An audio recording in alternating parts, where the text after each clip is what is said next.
Hello, welcome to episode 11 of Defense Against the Dark Arts. I'm Paul Miil, and today we're going to be talking about feeding the monster.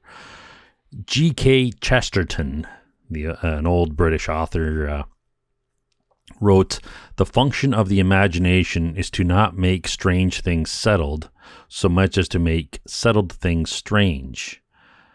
I think he was a little off on that. It's pretty good. It's a good quote. I'll give him that. But I think it was a little off. I think the function of the imagination is to both make strange things understandable and to make understood things strange. Like how critical thinking is to make unknown things known and to make known things unknown. That might sound crazy, but if you think about it, it's to examine things that you think you know. If you think you know it, that's a known thing. And sometimes you don't know things that you think you know. So that's the whole point of making known things unknown. Things that you think you know that you might be wrong about actually are unknown. And to make things that are unknown knowable. So things you don't know about, you're going to think about it, and then you're going to start learning about it. You're actually going to start knowing about it. So that's the breakdown of that. Right. So does critical thinking, weaken your confidence about being right about things? No. Not being confident about being right is not the same as not being a confident person.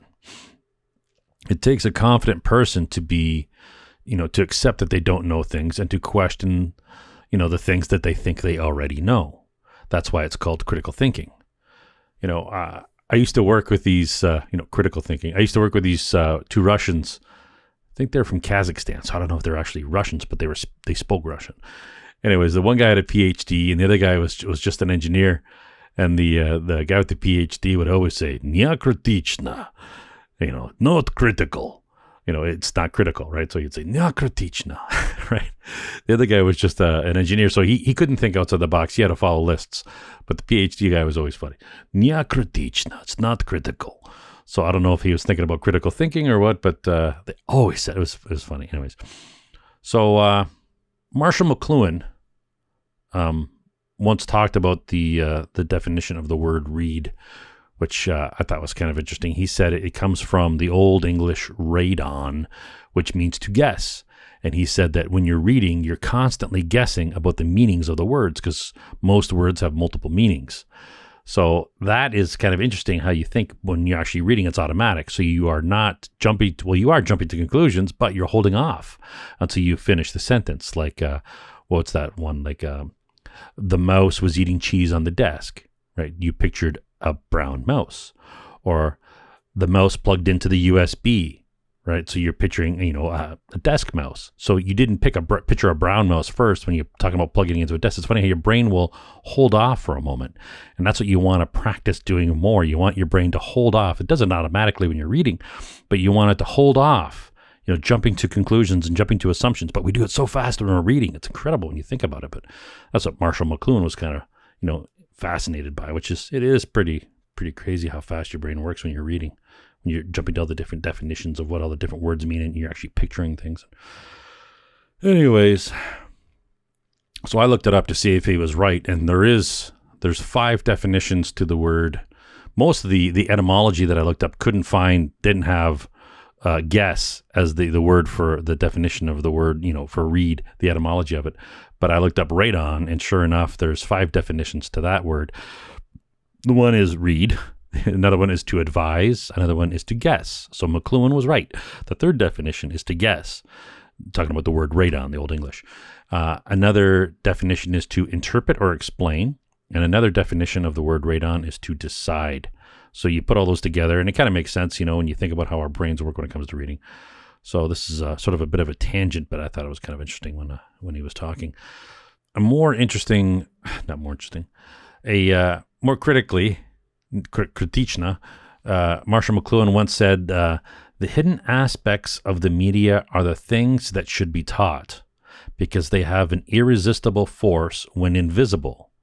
When these factors remain ignored and invisible, they have an absolute power over the user. The sooner the population, young or old, can be taught the effects of these forms, the sooner we can have some sort of reasonable ecology among the media themselves. So this is a quote from him talking. So the words are kind of, a little all over the place, but it's interesting to hear him say that, the hidden aspects of the media are the things that should be taught because they have an irresistible force when they're invisible. When you don't know about them, you can easily be manipulated by them.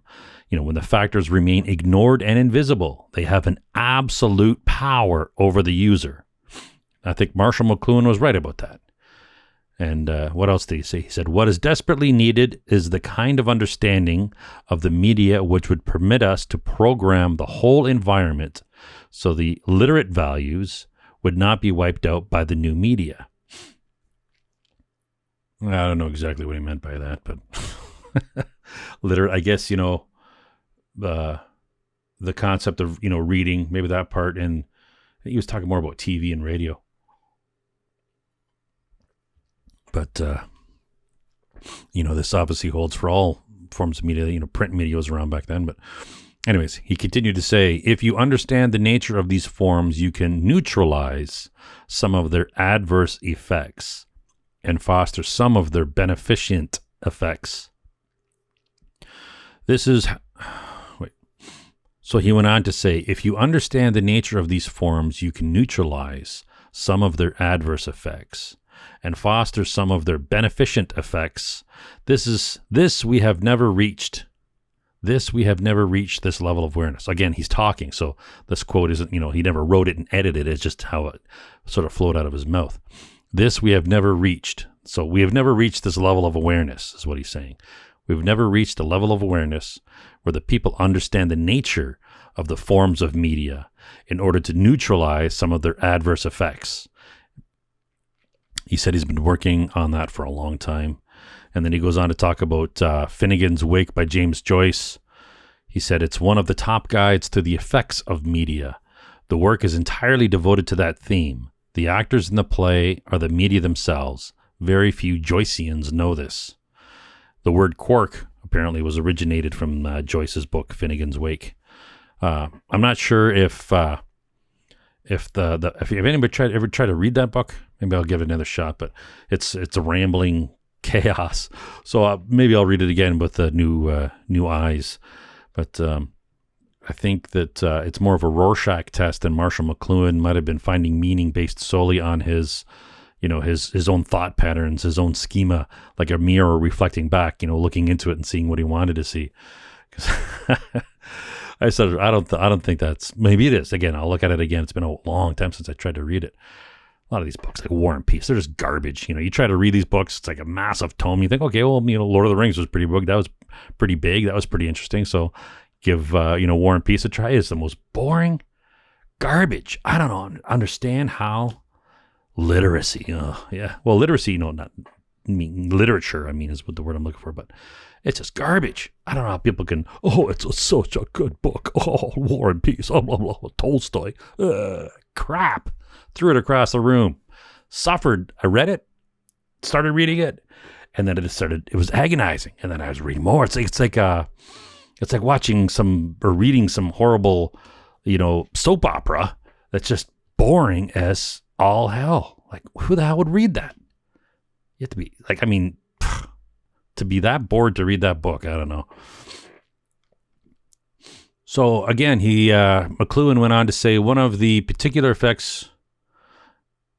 I'm going to read here what more about McLuhan said here. One of the peculiar effects of the media on politics is that the parties and policies become very unimportant, and the image of the politician takes on a tremendous new importance. In radio politics, so that was in video. Radio politics is a completely different message. He also said that a politician must have charisma in the new video age, and charisma means looking like a lot of other people, according to McLuhan. So he also said people get the government that they deserve, and so the medium would get the content that it deserves. So if you go on Twitter, all that that's what That's what social media deserves. So getting back to critical thinking, yes, critical thinkers will, question things that they think they already know. It's not to say that that we don't know things that are true, like 2 + 2 = 4. This is something that we can measure, right? Regardless of what the critical race theory idiots are saying out there, and they're trying to push on us that, 2 and 2 doesn't equal 4, and it's some patriarchy and, white nationalism that's created this 2 + 2 = 4 business. It is insane what they're saying. So there are objective truths, that rational people can observe and agree on. These are concepts that humans discussed thousands of years ago.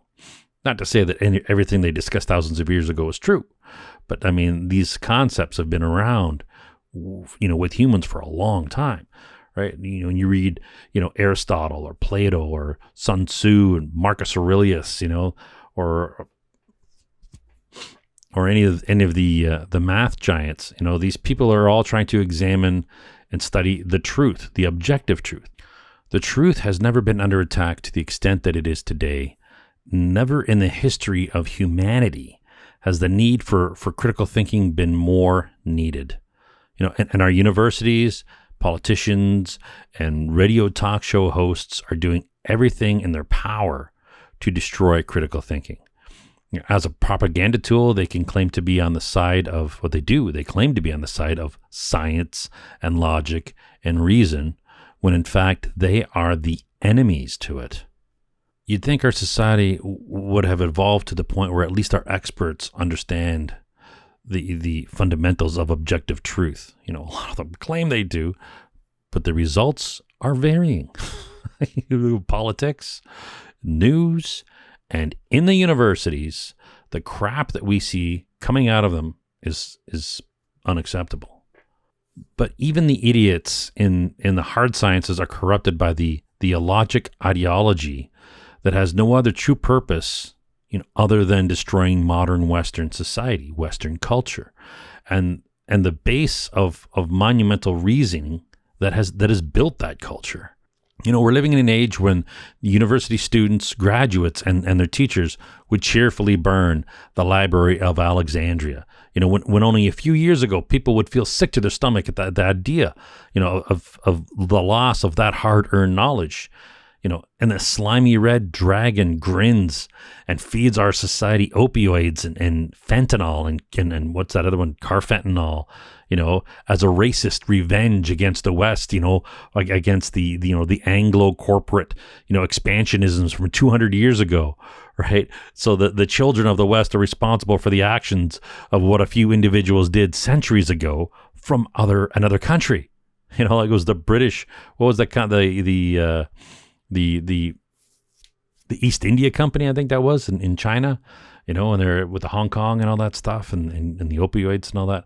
Like that was nothing to do with, other Western countries, and nobody who's alive today had anything to do with it, right? But it seems to be that there's a revenge against Western society by the Red Dragon. And corrupted individuals in key positions in our society are willing to participants to destruction of our own culture and our own society for a few gold coins from the dragon's hoard. This is the logic of today. Traditional liberalism, the concept of live and let live, is being replaced or has been replaced with this new liberalism, the neoliberalism, critical race theory, division, promotion of hatred in anything that is Western culture. Like it's so blatantly obvious to anybody who, pays attention to it. And the scary thing is that if you talk about it and you discuss it, a lot of people are scared to discuss it. Well, what's wrong with our society when you can't talk about people who are actively trying to destroy our society? Like those hooks are in deep, Talk about culture. Culture actually is a pretty interesting word. It has a literal meaning and it has a figurative meaning. And the etymology, it comes back from, when people would till the land, right, and prepare it for crops, as an agriculture. The Latin term colere is to tend, to guard, to till. The word colony also came from colere, So colony is the word is a word that the neoliberals politically weaponize. Colony as if it's an intrinsic evil, which it's not. A colony is not. The word colony is not evil. Colonization is not evil. To spread your culture is not evil. To destroy another culture, yeah, maybe that's evil, or you could debate it, right? But that's literally what's happening to our culture right now. It's people are trying to destroy the culture, and but eventually the word culture, eventually meant to rearing a crop, promoting growth in selected plants like agriculture, or to cultivate. Right, these cultivate agriculture. Back in the by the late 1800s, it included bacterial production. You think like a culture of bacteria. You're making a culture, right? So it also has a figurative meaning. Cultivation through education, systemic improvement, and refinement of the mind. This goes all the way back to 500 or more than 500 years ago. The ancient Greeks and the Romans obviously had this concept, but I'm sure they had different words for it other than cultivate. But the ancient Roman skeptic Cicero, Marcus Tullius Cicero, he lived 2,000 years ago. A lot of people will know his story. He tried in vain to he used the Latin version of this. When he would try to uphold the culture of the Roman Empire, when they were collapsing. So he tried in vain to uphold the concepts of civilization during the final civil wars in the Roman Republic collapsed, right? But it's kind of an interesting story of Cicero. He refused. I don't know if I should go into Cicero, but maybe I won't go too much into Cicero. That's a bit of a side. Interesting story though, how he was eventually he was cronies with Caesar, and it's an interesting story. You look it up. They eventually a lot of drama, and they eventually killed him after Caesar was killed. And the night of 1,000 knives, 23 knives, he was stabbed by the senators. Cicero was not participating in that stabbing of Caesar, but Caesar's son Octavius, who became the Emperor Augustus, found out that Cicero had badmouthed him. I can't remember. What did he say? He said, the young man should be given praise and distinctions and then disposed of. And when Caesar's son Octavius heard about this, good grief. When Caesar's son heard about this, he had Cicero killed, chopped his head and hands off, and put him on display at the speaker's platform at the forum in Rome. Anyways, my phone's going to keep on ringing here. I should turn the stupid thing off. So culture. There's a culture shock when people are, exposed to a different society. They've never contemplated. Like if you traveled around the world, you'll see this. There's things that you're like, wow, that's different. I didn't think that, humans would view that differently, or, humans would do things differently. You sort of have an assumption that everybody has the same core values. And you realize, we're told this, and we sort of, logically think it, but then when you're exposed to it, it's a different world. Like in Thailand, if somebody sees the bottom of your feet, they get highly offended. Or, we don't care about the bottom of your feet. Who cares, right? Different cultures, different views, and it's bigger than that. It's pretty crazy on the differences that the world views and the values that different cultures have, and and a lot of times, if naive people in our culture will have a hard time, or I guess in other cultures too, they have a hard time believing that our culture views things differently. And again, going back to Marshall McLuhan, he was talking about the cultures of the Orient and the South Pacific. He said they're right hemisphered, your brain right hemisphered, not globally. They typically play things by ear. And he said there's less or no individual identity in the East, whereas the West, we're left hemisphere, Euclidean based. And it's funny, he talks about, there's always a bottom line. We're very analytical, visual based society. And we very much embrace the concept of individuality, whereas in the East, they don't. It's more of collective. So a worldview of the collective versus a worldview of the individual is built into different cultures, and they go back thousands of years. So that is fundamental changes that, that people may not be able to bridge, right? You, at the core of your being, you have certain values that you will not change, right? So they are, so this concept of different cultures is a good thing. We need variety. Like if you have a farm and you have all these different types of potatoes and a blight moves in and it kills one variety of potato, the other potatoes will be fine. So you want to have variable or varied cultures. This is a very nationalist view. You don't want globalism where it's like a monocrop, where every culture, every ideals, and all people have the same values. This is not to say that one value is better than other values. The globalists want to imprint their values. Well, actually, the globalists are more just about finance. They don't care about your values as long as you're in their factories stamping out running shoes and iPhones. So concepts change, but what remains is there are different values and perspectives and different cultures, and not everyone of any culture is a monolithic representation of that culture. They'll have a more probability of alignment towards it. But like you look at our culture, there's no agreement. You say, okay, the people in the West, they have Western values. Yeah, generally we do have Western values. We believe in lines. People should line up and it's fair. Whereas in other cultures they don't believe in. They're like, what are you talking about a line? Why would you line up? You go to Egypt, it's like what or United Arab Emirates or these places. They're like, lines are.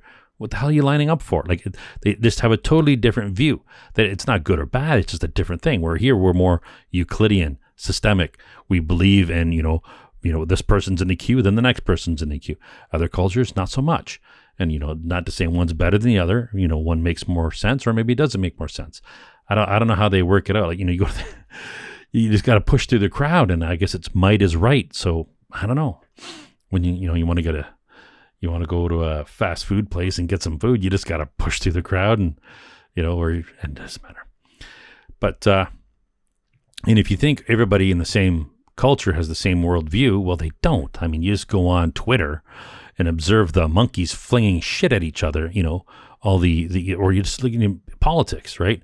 This is not agreement. People they have fundamental values, where they sort of believe things are, in the Western, lineups, there's sort of a gross, a coarse brush stroke of values. And then as they get finer and finer, it's chaos, right? There's this, and then it's varied, which is a good thing. But there's no agreement and there's no monolithic unity, but there are massive bulk, coarse, what's the word I'm looking for? Broad agreements in values, in larger swaths of different cultures. And today we're used to other cultures, so, we experience culture shock to a lesser extent, depending on the individual, but there's still many in our society who don't believe that other cultures actually have different values. They think all humans share, some intrinsic value, of good and bad, which we don't. There's different, different values. That's what values mean. Different laws, different values. People believe different things. And I'm not just talking about believing, astrology versus, astronomy. I'm talking about what is right. Some people believe certain things are right, and other people, to the core of their being, believe those things are wrong. And that's different cultures. And this is the main reason why true multiculturalism is not feasible. Nations are a good thing. Have different nations, different areas, borders, people can get along, but, they have their own laws, and you have your own laws, and people who agree with those laws can move to the place where those values are held, and people who can, move to those places where those laws are held. Yeah. So there's a main reason why true multiculturalism is not feasible. You can't have one set of laws for everyone in a society when laws are established based on generally shared values by that group of people, by that society. It's impossible to have one law, with incongruent values and beliefs.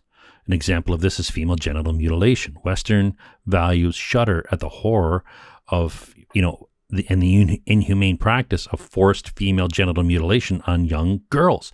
The manipulation, performed by these savages. Yet these savages really want to mutilate these female genitals, right? So and in their culture, it's cool. In our culture, it's not. So these two values are incongruent.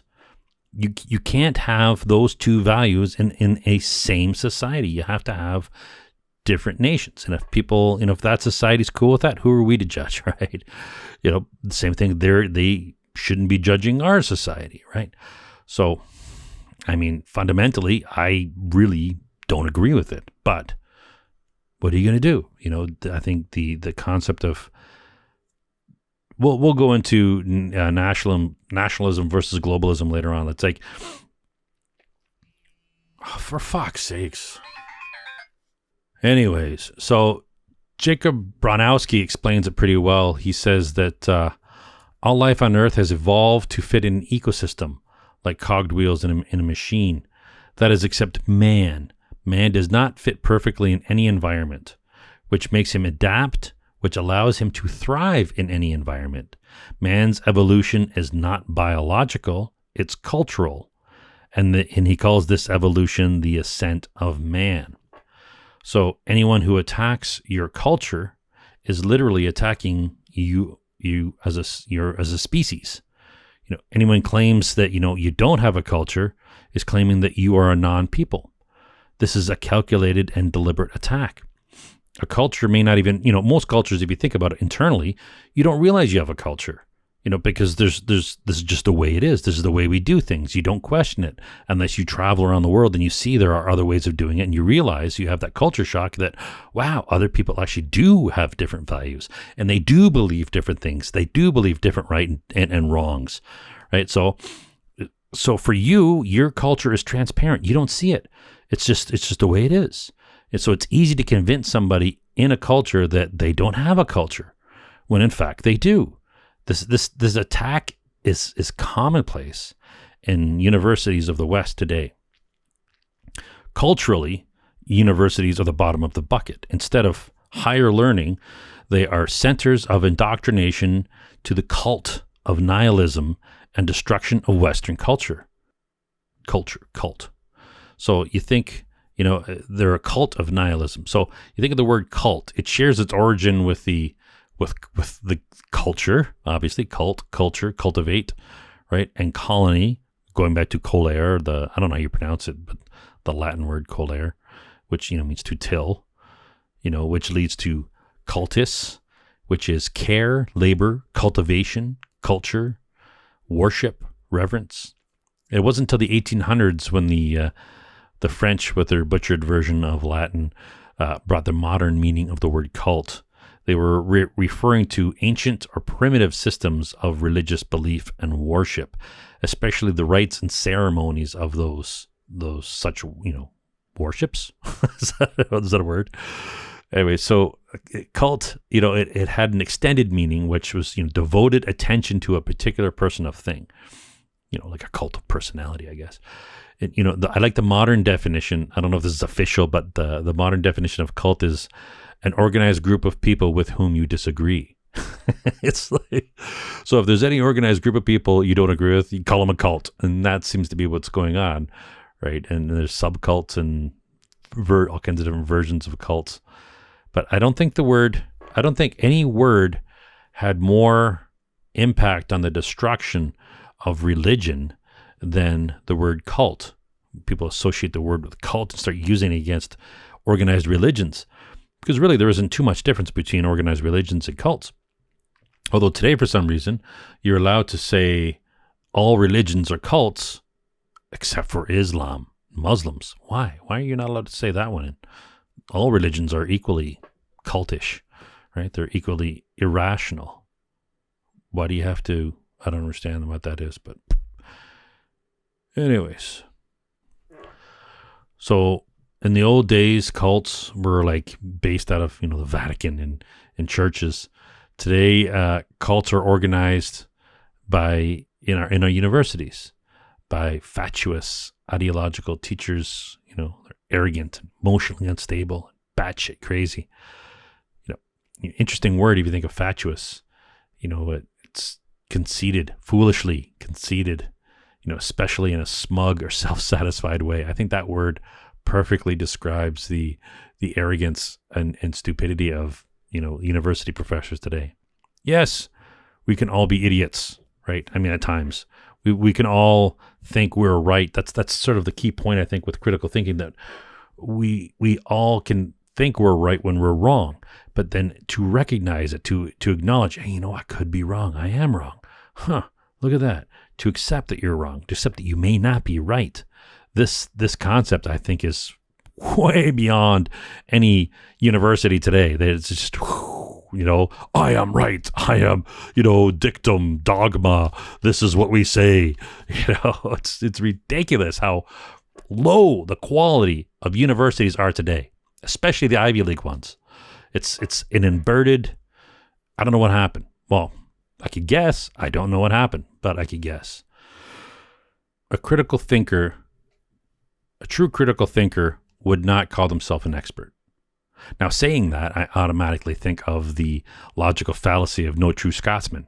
So I sound like I'm using that fallacy on that, but maybe I am. Who knows? But the word expert has been ruined by people who describe themselves and they turn out to be wrong. When I hear the word expert today, I automatically think that they are fatuous. They are wrong. They're fallacious. I don't know what word to describe them. They're idiots, and they don't know what the hell they're talking about because they're calling themselves an expert. So that's something to watch out for. So feeding the monster. I don't know if I talked about feeding the monster yet, but feeding the monster, it's closely tied to other psychological techniques used by manipulators. Repetition is an integral part, of feeding the monster, and so is priming. There's a lot of sub techniques that we probably won't go into in this video. Just try to focus on the concept of feeding the monster. So we can feed the monster internally, or if we're exposed to an external feed the monster triggers, we can be manipulated into feeding someone else's monster in our own minds. It's like mind rape, and our minds are now pregnant with their evil monster baby, which is primed to grow into a full-fledged monster that controls what we think about a specific person or topic. All we need to do is feed it, and it will grow. But if we don't feed it, it won't grow. It'll just disappear, right? So we can go over a few cultural models that refer to feeding the monster. You might think, well, what's feeding? A lot of us have heard of feeding the monster, right? And there's cultural models, urban legends, about feeding the monster. The one that will come to mind is the Cherokee urban legend about, the urban legend about the Cherokee man who was telling his grandson about the battle between the two wolves inside us all, the one good wolf and the one bad wolf. And whichever wolf wins is the wolf that you feed. So if you got all these negative things and you're feeding that negative wolf, it will make you a negative person. And if you feed the positive wolf, it'll take over. And it's sort of like the yin and the yang, right? The Buddhists. Is the Buddhists with the yin yang? I don't know. Buddhists. I don't know. A lot of these philosophies become borderline cults. Then there's the model of your emotions being close to you. They're opaque, they're fun, but they will grow if you feed them. And they block all your rational thoughts that are clear, transparent, and harder to see. So, people always talk about don't feed your emotions. They'll block your rational thoughts, right? So, and their emotions are fun, right? It's fun to get, obviously we wouldn't do it if it wasn't fun. Although is it really enjoyable getting angry? I don't know. Why do people allow themselves to do that? Because the emotions are, split seconds. And then your feelings after that are what you control. So you'll feel, a trigger that might get you angry, but that will only last literally for a few seconds. And then you decide what happens after that. If you feed that feeling and it starts growing, so that feeling is the monster triggered by the emotion of anger or whatever. We have all kinds of emotions. Then there's the model of the council of instincts. Your instincts present you with gut feelings. Sometimes they're quiet and sometimes they're not. You can choose to either listen to their counsel or not. The decision always remains with you, not with your instincts. If you're sitting outside, in the woods, and you're having a little fire, and you're by yourself, and there's nobody around for miles, and you hear branches breaking, and coyotes or wolves howling, you might start getting fear. You might start feeling, looking behind you. Is there an animal behind me? What's going on, right? So that's not to say that it's irrational or rational. It's just a gut feeling, a feeling that you have. Now, it doesn't mean there is something there, and it doesn't mean you need to pay attention to it. You could say, I'm just being irrational, even if it is a coyote or even if it is a wolf, I'll be all right. The chance of me getting attacked or whatever, or maybe you will get attacked, right? I'm not saying right or wrong, but the point here being that, your feelings are, the point being that your feelings are fed to you through instincts, through emotions, and then they turn into feelings, and those feelings become monsters. So you can feed that monster, that trigger of fear from the wolf. Is it a good wolf or is it a bad wolf? We don't know. It might be the Cherokee guy there. Who knows? But but you are in control of how your feelings grow. Your feelings are the monsters. They may be good monsters. They might be bad monsters. Typically, monsters are not good things. So typically, you don't want to feed them, and you don't want them to get out of control, and you don't want them to obscure your rational thought, right? Which maybe is very cultural based. Maybe I'm just everything I'm saying is based on the Euclidean, Western culture, which is what I'm going to do because that's what I am. I am what I am, and this is what I'm going to say. So I think it's, personally, I think it's more like the counsel of instincts is they're all warnings and alarms and whatever makes you, the part that makes you decide. Your rational mind is the part that creates bravery, trust, reason, courage, empathy, contentment, stoicism. Yeah, stoicism.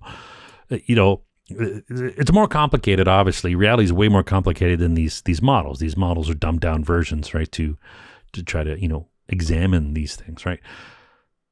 I think your instincts are more about warnings than they are about potential benefits. I guess, food and, breeding and all that kind of stuff, you'll have instincts towards that as well, obviously.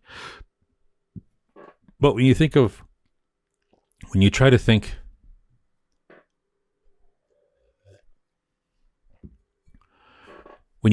of the layers in your mind, the strata, there's base functions, your heart, blood pressure, the kind of muscles and stuff. And above the base functions, the core, there are your instincts. And then we have, emotions. Now, I could be wrong. This is just sort of another model, but kind of makes sense, right? You have the core of your brain and controlling the automatic stuff. And then you have your instincts on top of that. And then you have your emotions that are tied to your instincts, but on top of your instincts. And then, they only last again for like a second or two. The instincts obviously are long lasting. And, but the when you feel an emotion, it's only a short blast, short trigger, poof, poof, comes and goes. And then your feelings from that linger. And how they linger is based on how you decide. You decide for them to linger, you decide for them not to linger. Your feelings could be a spider sense. Could be like you sense danger, like you're out in the woods in the fire and there's a wolf creeping around you. You don't know if it's a good wolf or a bad wolf. Chances are it's probably a bad wolf or a hungry wolf. Why would it be creeping around? You could be curious. Maybe you have food and you didn't tie it high up in the tree like you're supposed to. Or maybe you hold on to that feeling, that these emotions or these instincts and emotions triggered, right? So you get the instinct of, spider sense, and then you get the emotions of fear, and then maybe you're going to fan them, you're going to feed them, then you're going to start being irrational and thinking, there's a pack of wolves going to kill me. Chances are there's probably not, right? Could be, depending on where you are. I don't know. But you decide whether you let that pass, cut the strings and let it go, or you feed that monster. and you get more and more scared. And then what are you going to do? You're out in the middle of the woods in the middle of the night having a fire. You know, you're going to climb a tree? I don't know. But, sometimes there's no benefit to, being fearful. You could be, that fear might give you a sense of, survival. Well, I should do things just in case, you know what I mean? Like tying your food on a bag and pulling it way high up in the tree so, they're not attracted and rip through your tent to smell it. Typically, I don't think wolves would attack people, at a camp. I was up in the Arctic one time, and there was these guys who were attacked. This one guy was attacked by a pack of wolves. They ripped his stomach out. Ugh, anyways, you could Google that. It was at Points North Landing. Anyways, what was I talking about? Spider senses, feelings. Yeah, then after your emotions and your feelings, you have your rational thoughts. And you obviously control your rational thoughts and your reasoning. And that sort of again, it's a gradient to, what steers you, what part of your brain is actually making the decisions. A part that steers, that it's control what you do is based on your perceptions. Now, is that you can have automatic, like a lot of people do this, like when you're driving or when you're thinking about other things, you can allow your body to sort of go on automatic, and you make decisions and stuff based on maybe just your feelings, and you're not really thinking about it. And then there's times when you can consciously take control, like when somebody's trying to dupe you and you're like, whoa, all of a sudden you're snapped into it and you're watching this person, you realize this guy's trying to dupe me, right? So it depends if you want to be an automatic or if you want to be in manual control. It's a bizarre thing when you start thinking about it. Then there's this weird part of your brain that's always making scenarios. Like when you're waiting for a subway and you're standing on the platform and the train's coming, you're thinking in the back of your mind, is somebody going to come up behind me and push me in front of this train, right? Is that rational? Is it irrational? I don't know. But that's your brain is creating these scenarios all the time. Not all the time, but a lot of the time. And, it might cause you to look behind yourself. Is there somebody there? It might cause you to, that's pretty, spider sense. I don't know.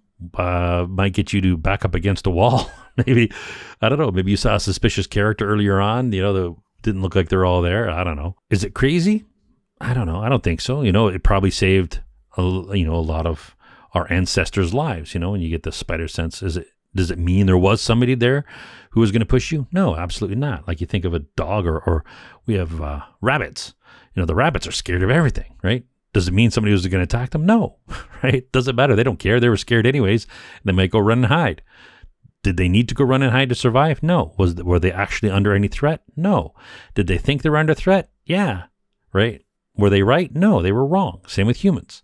A lot of times you might think you're under a threat and you're not, right? And depends. You might feed this monster. You get these feelings, these random scenarios that your mind creates, and you might start feeding them, right? So I think that's what happens when you see these crazy guys walking down the street, screaming, yelling, waving their arms, arguing with themselves, right? Are they creating scenarios in their mind, and they're arguing with some imaginary person, and they're getting pissed off about the scenario that they're creating, and they're feeding the monster? Or maybe they're reliving past experiences. Either way, I think they're feeding a monster either way.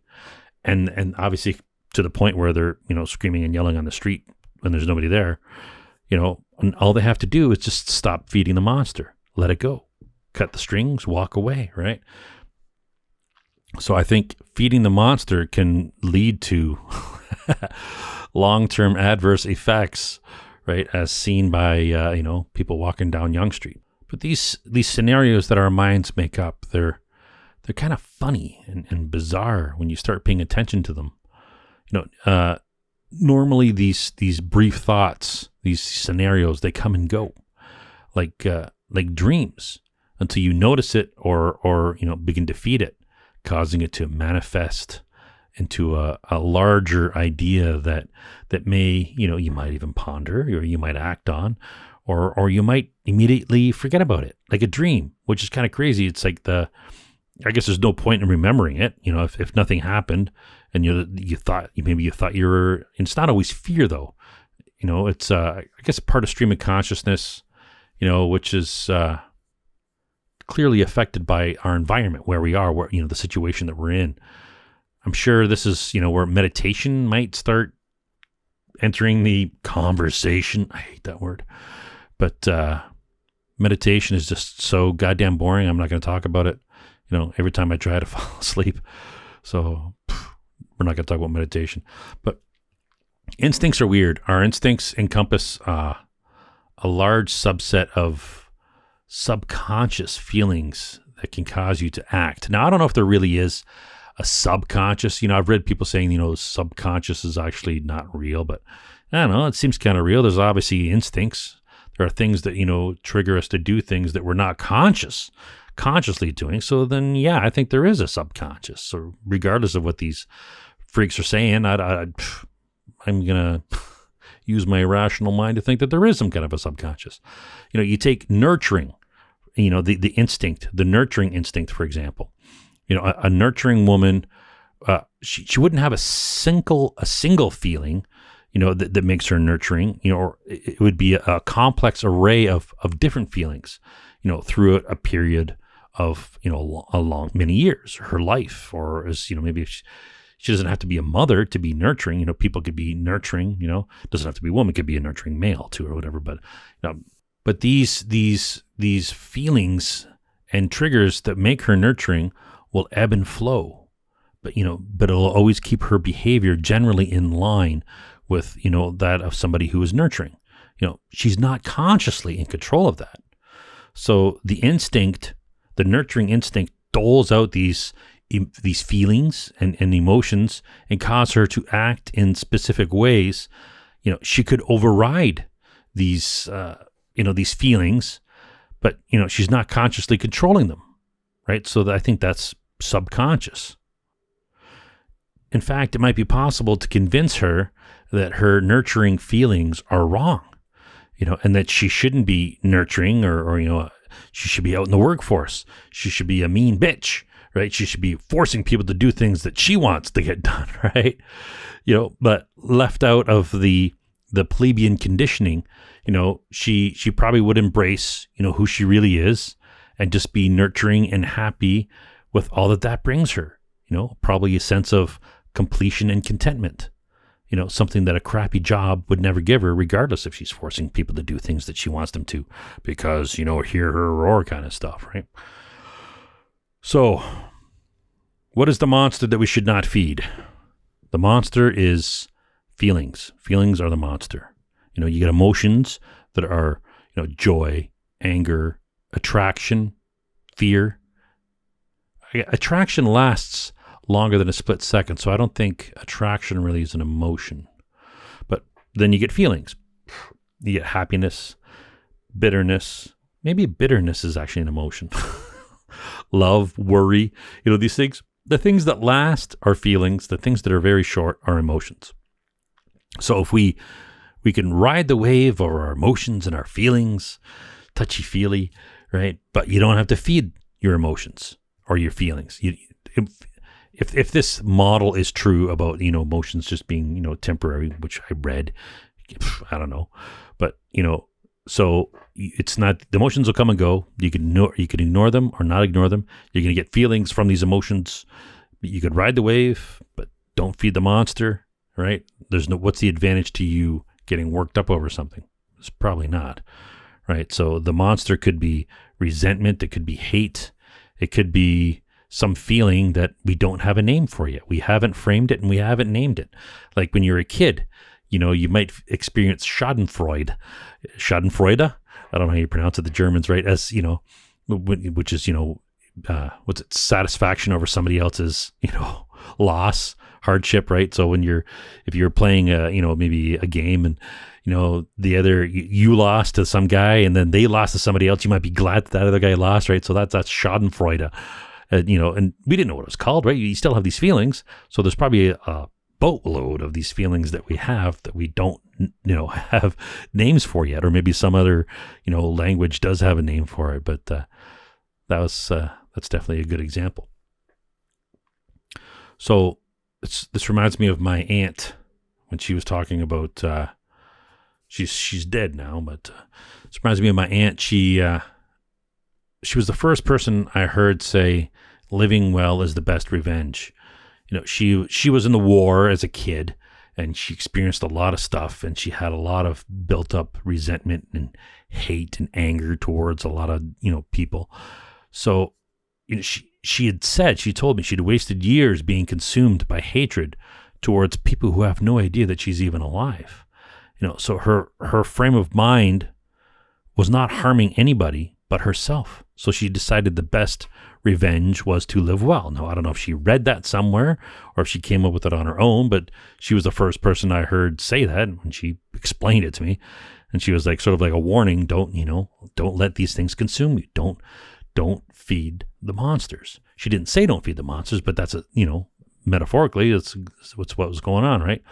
So if we have, negative feelings towards some piece of shit person that we, love to see dead, not wasting our valuable time thinking about them is the best revenge. Now, of course, there's going to be, it's not mean you want to see everybody dead or people dead, maybe lower levels, right? I don't know if there's anybody, well, maybe. So, I mean, does that mean, it just doesn't mean that you have to stop hating people, right? And sing kumbaya and toast to world peace. Hate is a valid response. We have it built in us. Doesn't mean you need to act on it, right? And that's the whole point here, is to not act. Don't feed the monster.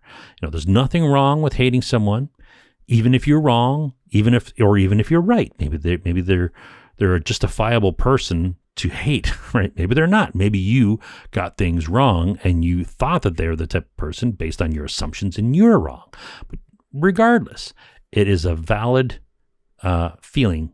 If you want to hate somebody, go ahead and hate them. Acting on it is a different story. Or spreading lies. There's all kinds of stuff that you could go on. Of course, it's not. There's a lot of other things that are not valid to do. But the idea of mentally hating someone, go ahead. Why not? Right? So there's the thought police out there that are, pushing you that you cannot hate, anybody. You cannot. Well, why not? You're the thought police. This is Orwellian. You hate somebody, embrace it. Do you hate them? Don't act on it. Don't feed the monster. Cut the strings. Walk away. Embrace the hate. Go ahead. Right?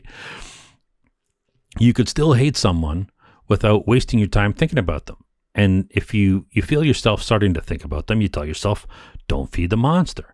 You consciously think or do something that you find more interesting. There are all kinds of monsters, of course, not just hate, right? There's infatuation. All teenagers especially are prone to infatuation. I think it's part of the process of growing up, the finding a mate, right? You get infatuated, you start thinking about somebody. Girls think about a certain boy and, get a crush, or boys think about a certain girl and get a crush, right? Whatever. This tendency has been capitalized by scummy record companies that try to foster, the infatuation of teens, right, to their fabricated carny idols. Carny isn't, a carny is somebody who works at a carnival. No disrespect to carnies, but I'm giving some shade, throwing some shade at the celebrities out there who are trying to capitalize on the instinct of infatuation, the susceptibility of kids to be infatuated with somebody who they focus their attention on. And so it's same with Hollywood actors. They know this, and this is sort of what they're pushing. So although I think society is growing out of the whole celebrity crush thing, I think, that zeitgeist has moved on. Zeitgeist means, the spirit of the time, right? So this quirk in human behavior still exists. And if someone is fixated on someone who they don't hate, this fixation, this attention, this, feeding the monster will make them become infatuated with them. And, infatuated, of course, means foolish, idiotic state of being, usually a strong and unreasonable passion or admiration for someone or thing that does not deserve it. So the same plan goes here. Don't feed the monster. Don't become infatuated. These are weaknesses, not weaknesses, but traits of our mind. I'm sure they were around. There was a purpose for it, for finding a mate and breeding or whatever, right? Out in the wild. If you have a kid who's becoming infatuated with someone or something, it's critical that you explain to them that they understand the concept of not feeding the monster, and that feeding the monster will distort their perception of reality and make them, there's no upside to that, right? They make them be infatuated with something or someone that doesn't deserve it. And think about something, right? This of course happens to inanimate objects, obviously, as well as, celebrities or whoever, or could be, a high school crush or whatever, right?